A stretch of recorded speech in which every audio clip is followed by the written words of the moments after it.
Todas as sextas-feiras ele está aqui conosco para começar esse bate-papo. Professor, seja muito bem-vindo mais uma vez aqui à BMC. Como sempre, a gente gosta muito de falar contigo aqui. E eu já queria começar perguntando a respeito das movimentações que a gente está vendo lá na China, principalmente com últimos dados, né, bastante contraditórios de expansão, de crescimento. A gente não sabe se está mesmo numa desaceleração, como dizem os dados públicos da China, ou se está numa expansão, como dizem os dados, alguns dados colhidos pela iniciativa privada lá na China. O que a gente sabe é que a China anunciou uma série de estímulos, ou pelo menos está pretendendo fazer uma série de estímulos. Olhando para a economia chinesa, essa possibilidade de uma expansão, de estímulos e tudo mais, como que o senhor está vendo essa situação, esse impacto, de repente, na economia chinesa, que ainda está, né, muito antagônica todos esses dados que a gente viu.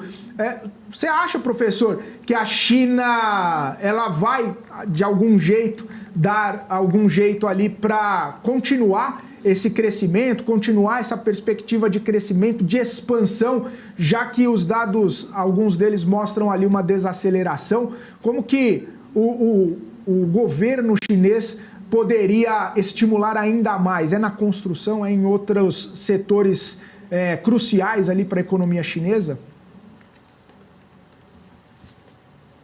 Olha, tudo bem, prazer conversar com vocês novamente. Veja só, eu acredito que uma das coisas importantes quando a gente olha para a China é de que eles ainda não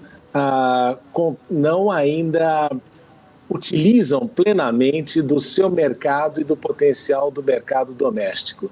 Então, se nós pensarmos que a China tem 1,4 bilhão de pessoas aproximadamente, e você vê um crescimento da renda per capita em ascensão nos últimos anos, obviamente que o crescimento chinês deve continuar, não em dígitos duplos, como nós vimos no passado, até porque a China fez aí, nos últimos 40 anos, um salto triplo ornamental nesse processo todo. Ela vai de uma renda per capita de $170 e chega a $12 mil, como nós temos atualmente. Então, esse tipo de crescimento talvez nós não vejamos como nós vimos no passado, mas sem dúvida o mercado doméstico é um grande fator importante para a China e que eu acredito que ainda não tenha sido totalmente explorado e ainda tem aí uma vastidão de oportunidades a crescer. Mas veja, a sua preocupação é extremamente válida, inclusive uma das preocupações para o governo chinês atualmente é o que fazer com os 11 milhões de jovens que se graduam neste mês de maio e junho nas universidades chinesas. Então você vê os governos tomando uma série de providências para a absorção desses jovens estudantes para que não fiquem aí desempregados e não sofram do desestímulo com o desemprego.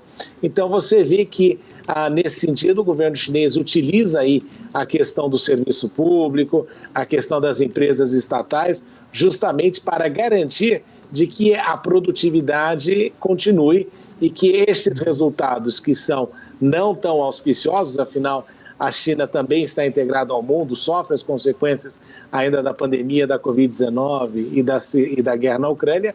Então você vê que eles estão tomando aí algumas medidas para tentar aliviar um pouco dessa situação que eles enfrentam.